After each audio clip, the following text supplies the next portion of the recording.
So usually when you set out to build a marketing strategy, there's this unspoken expectation of cohesion, right? Right, yeah. Like everything should just work together. Exactly. Think about buying a car. You assume you're walking off the lot with a fully functioning vehicle. The steering wheel connects to the axle, the fuel line feeds the engine, and the whole machine is, specifically engineered to drive you seamlessly from point A to point B. You'd certainly hope so. Right. But looking at how the vast majority of businesses actually operate today, it's more like buying individual car parts from a dozen different junkyards. Oh, totally. 100%. You buy an ad campaign over here, a landing page builder over there, maybe an email sequence from a completely different vendor. And then you just sort of scatter these isolated, disconnected parts on your driveway, cross your fingers, and hope they magically assemble themselves to drive you to your revenue goals. It's a fundamental misunderstanding of what actually drives growth. You can invest a fortune in premium leather seats and a top-of-the-line steering wheel, but none of that matters if you don't have an engine connecting those components to the tires. Yeah, you need an engine. Exactly. Yet organizations continuously throw budget at isolated marketing software, creating tech stacks that are essentially just expensive, disconnected piles of parts. The pieces have to talk to each other, and that really brings us to the core mission today. Welcome to a very special deep dive presented by the Conversion Club titled, How BusySeed's Proprietary Tech Connects Every Moving Part of Your Marketing Stack in 2026. It's a great topic. It really is. We are unpacking a fascinating May 2026 white paper from BusySeed. And for those who don't know, they are a collective of growth architects who have stepped in to help over 500 businesses transition from buying scattered parts to building that unified engine. Yeah, and we're treating their white paper as a lens to really examine a massive behavioral shift in the market. Because the modern marketing funnel breaks in highly predictable places, right? Right, like leads going cold. Leads go cold, static pages fail to convert, tech stacks fragment, and AI search visibility goes completely unmeasured. So to really grasp the magnitude of this, we need to contextualize where the market sits right now in 2026. Yeah, and the baseline reality is that AI handles execution now. Anyone can use a large language model to write copy or programmatically place an ad. The barrier to entry for content creation is, it's effectively zero. Which is wild to think about. It is. And because of that, humans no longer compete on execution. We compete based entirely on the systems we build.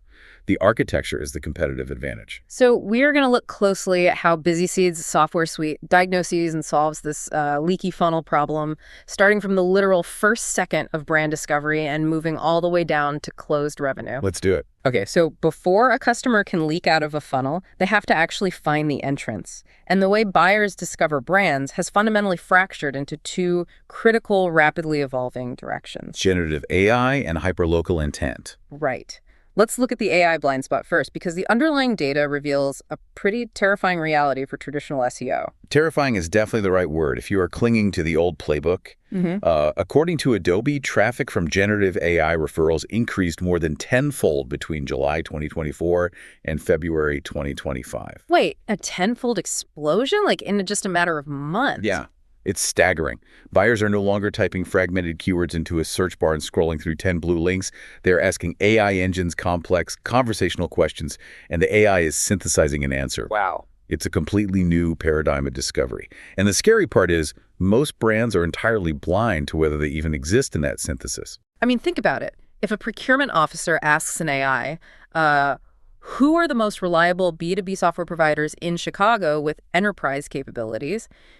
And your company isn't in that generated response. You didn't just lose a slight ranking percentage. Right. You were completely erased from the buyer's reality. Exactly. And BusySeed addresses this visibility vacuum with a tool called CGEO prompt. Rather than guessing, it actively scans those AI engines in real time. It effectively reverse engineers the generative prompts to show a brand exactly how and if they appear when buyers ask those complex questions. Which is huge. But visibility in an AI prompt is kind of just a vanity metric if you can't tie it back to the bottom line. Right? Oh, 100%. Okay. Finding out you exist in an AI's brain doesn't pay the payroll. Yeah. That brings us to the companion tool, CGEO Revenue. It bridges the gap between theoretical visibility and actual pipeline, because it calculates the literal dollar cost of missing out on AI recommendations. That's fascinating. How does it do that? Well, It achieves this by modeling the buyer's underlying intent, forecasting the expected click share from those AI referrals, and then matching that against your historical deals closed. It puts a tangible price tag on the blind spot. So it basically transitions AI from being this mysterious black box into a measurable line item on a balance sheet. Exactly. I love that. But there is a second front to this discovery war, and it is rooted entirely in physical reality, right? Local intent. Yes, local intent is massive right now. The white paper highlights bright local data, noting that 71% of consumers use Google to find local business reviews. Yeah. So for brick and mortar, if you don't own the local map pack, you don't own your market. The challenge there is that traditional local SEO used to be like an arms race of who could stuff the most keywords into a website footer or write the most blog posts. Oh, yeah, the endless blog posts about plumber in Austin, Texas. Right. But BusySeed throws that model out the window with SeedDriver. This tool shifts the focus entirely from content to behavior. How so? SeedDriver actually emulates real drives to a business location to strengthen Google Maps visibility. It feeds the algorithm behavioral signals, digital foot traffic, essentially, rather than just static text. Okay, hold on. I need to throw a massive red flag on the play here. Sure. Emulating physical drives. That sounds dangerously close to the kind of black hat spoofing tactics that Google usually penalizes. Like, why wouldn't the algorithm just view SeedDriver as bot traffic, flag the profile for manipulation, and ban the business from Maps entirely? That is a completely fair hesitation. The distinction lies in how the modern Google algorithm interprets validation. Google Maps in 2026 isn't just counting raw pings, Right. It is analyzing route requests, API interactions, and navigational pathways to understand true localized relevance. SeedDriver isn't creating fake accounts to leave fake reviews. Okay, that's a key difference. Yeah, it is legitimately strengthening the navigational request pathways. The API route data that Google uses to confirm a business is a highly requested destination from specific geographic radii. So it's feeding it what it wants. Exactly. Google wants to reflect reality. And when it sees consistent, localized navigational interest, it promotes the listing because it believes that is what users are genuinely trying to find. It's an intent multiplier, not a bot farm. Okay, that makes a lot more sense. It's optimizing for the map's navigational logic rather than trying to trick a text crawler. Precisely. And the case study they provide backs up that safety and efficacy. They implemented SeedDriver for a local smoothie business. And this shop went from an average position of 7.6, which, let's be honest, might as well be invisible on a mobile screen. Oh, totally visible. Right. From 7.6 to the top 3 across 20 different local keywords in under 60 days. That movement yielded a 773% increase in apps visibility and a 650% increase in profile interactions. Those numbers represent a fundamental shift in business trajectory. Because when someone is searching for a smoothie and you populate in the top 3 on their map interface, they aren't casually browsing. They already have their car keys in their hand. That is the leverage of systemic, behavior-driven local intent. So, we've established visibility. The AI recommended you, or you dominated the local map, and the user finally clicks your link. This introduces the next structural failure in the typical tech stack. The landing page. Yes, they click the link and they land on a completely static landing page. Which is the fastest way to actively repel a modern buyer. We have a McKinsey study here that lays out the psychological stakes perfectly. 71% of consumers expect personalized interactions, and 76% get actively frustrated when they don't receive them. Wow, 76% are actually frustrated. Yeah, let that sink in. If you are funneling every single hard-earned click to a generic, one-size-fits-all static landing page, you are not just failing to impress them. You are actively irritating 3/4 of your potential market. It's the equivalent of putting up a static highway billboard that yells, "Hey everyone, buy our stuff," versus hiring a digital greeter. That's a great way to put it. Right. Imagine walking into a building and someone immediately shakes your hand and says, "Welcome, I see you're a marketing director from Chicago, and based on what you were just searching for, here is the exact software architecture you need. Like, which experience keeps you in the building?" The digital greeter, every single time. And that mechanism is what BusySeed built with Seed Landing. But it isn't just swapping out a headline based on a keyword. Seed Landing dynamically restructures the entire layout, the core messaging, and the conversion elements in real time. In real time? Yes. It analyzes the referral path, the ad parameters, and the visitor context, then instantly modularizes the page to match that specific buyer's psychology. But how does that actually work in practice, though? Are they pre-building 500 different versions of a web page? Because the development costs on that would be astronomical? No, no. That is the genius of the infrastructure. Yeah. They aren't hand-coding individual pages. Seed Landing uses dynamic assembly. Because it launches customized blocks and assets faster than custom building individual URLs, it completely alters the economics of A/B testing. You aren't paying a developer to build 10 variations. The system is generating the most relevant variation at the exact moment of the click. The engagement metrics on this are wild. BusySeed used Seed Landing for an events-focused client, and they measured a massive average session duration of 14 minutes. 14 minutes on a single landing page. Yeah. Furthermore, they saw a 66.5% scroll depth across 413 separate sessions in a 30-day window. People weren't just glancing and bouncing, they were reading, scrolling, and engaging deeply. The underlying mechanism here is relevance. The modern buyer's attention span isn't necessarily short, it is fiercely protective. Fiercely protective, I like that. The moment you capture their attention, you are placed on a microscopic ticking clock. If the page doesn't immediately reflect their highly specific need, they close the tab. Seed Landing arrests that performance leakage by proving, in the first 3 seconds, that the visit is objectively worth their time. Right. So the landing page does its job. The visitor feels completely understood. They scroll, they read, and they submit the form. You have secured a lead. Historically, this is where a sales team rings a bell and celebrates, right? Oh, absolutely. High fives all around. But the white paper identifies this exact moment as the most devastating yet widely ignored failure point in the entire revenue cycle. They call it the 5-minute cliff. The follow-up delay. This is the silent killer of profitability. Leads submit their information and then immediately disappear into fragmented, leaky intake systems. They just vanish. Yeah, they get caught in slow routing rules, sit unread in disconnected email inboxes, or get flagged by overly aggressive spam filters. The psychology behind this decay is brutal. An MIT study proves that the odds of actually contacting a lead drop 100 times between 5 minutes and 30 minutes. A 100 times drop. In just 25 minutes. And frankly, it makes perfect sense. If you were sitting at your desk researching software, you probably have 5 competitor tabs open. If company A doesn't respond, you just click over to company B. Exactly. 78% of leads go with the very first responder. Yet Workato research from 2026 shows that B2B companies are still, astonishingly, taking hours to respond. It represents a massive disconnect between marketing effort and sales reality. If almost 80% of the market rewards the fastest responder, then speed is not a nice-to-have feature. Speed is the only metric that matters. So how does BusySeed fix that? BusySeed attacks this intake and speed vacuum with 2 interconnected systems, Seed Leads and Lead Chaser, which our ecosystem also refers to as Seed Chase. Right, so Seed Leads acts as the initial net. It tightens the intake layer by instantly catching the inquiry, verifying the data, and cleanly integrating it with the client's existing CRM. Crucially, it filters out the junk, too. The bot fills, the spam, the unqualified noise, so the sales team isn't wasting emotional energy on dead ends. Right. The instant a qualified lead clears the filter, the team is alerted.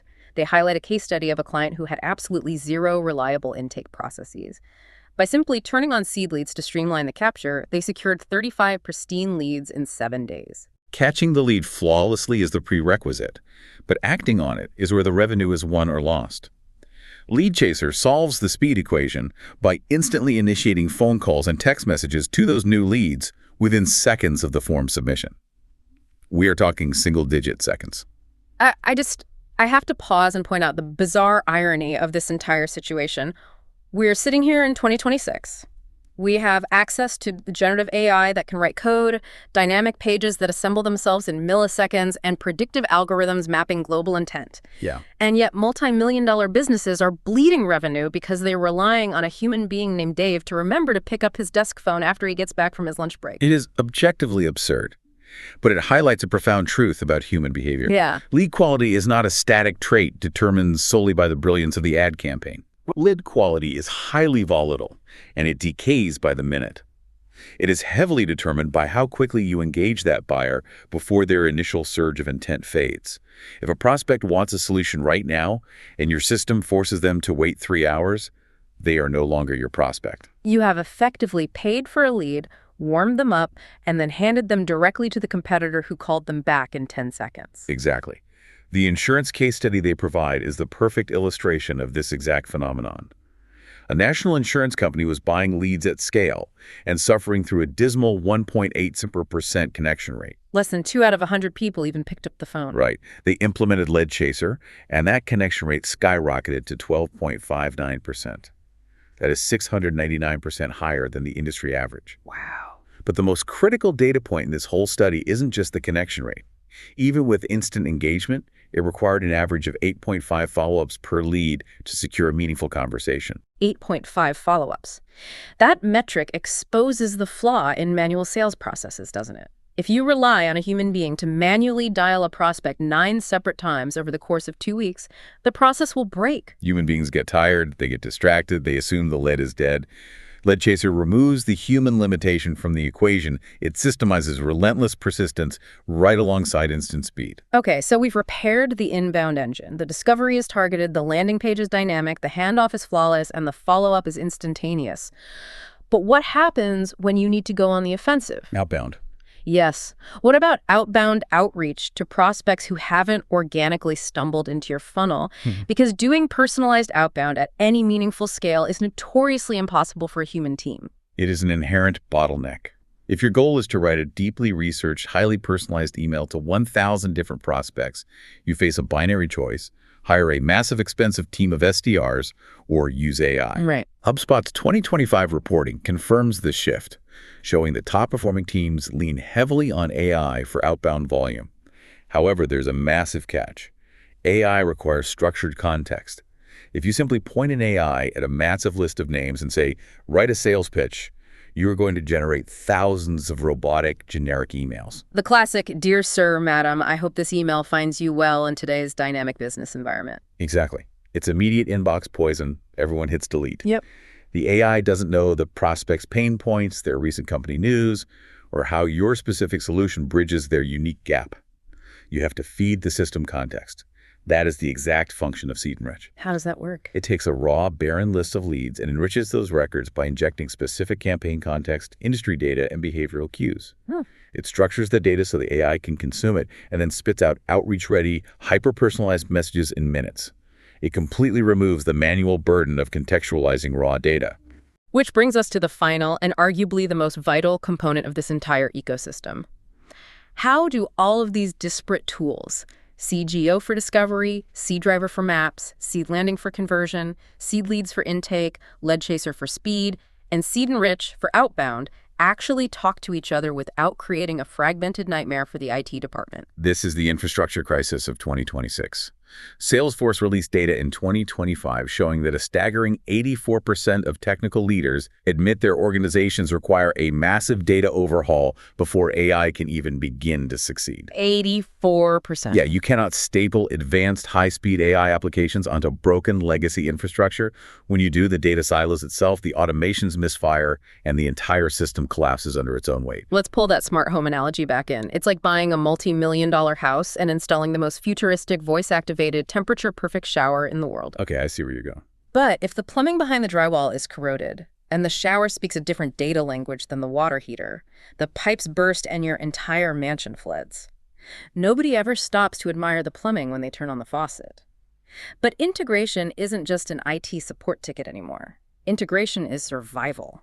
And if we carry that analogy through, Seed Tech is the master plumbing of the BusySeed architecture. It is the invisible integration and development layer. It serves as the universal translator, connecting the CRMs, the intake webhooks, the reporting dashboards, and the automated follow-up sequences. It's the engine? Exactly. It ensures that data flows cleanly from the first AI prompt discovery all the way through to the final signed contract, allowing the suite to operate as one single continuous environment. So if you're sitting there right now looking at your own marketing stack and wondering why your conversion rates are flatlining despite paying for a dozen different software subscriptions, this white paper provides the diagnosis. The major paradigm shift happening in 2026 is the death of isolated marketing services. 100%. When you buy a service, an isolated ad run, a one-off SEO audit, a standalone email blast, the returns plateau the exact second market attention shifts. The organizations winning the revenue war have transitioned from buying services to building systems. When you connect Seed Landing's real-time personalization to Seed Lead's flawless intake, power it with Lead Chaser's instant speed, and bind it all together with SeedTech's invisible infrastructure, you fundamentally change how you operate. You're not just plugging holes anymore. Right. You stop relying on manual human effort to bridge the gaps in your software. The system itself carries the operational load. That means your performance actually compounds month over month, rather than resetting to zero every time a campaign ends.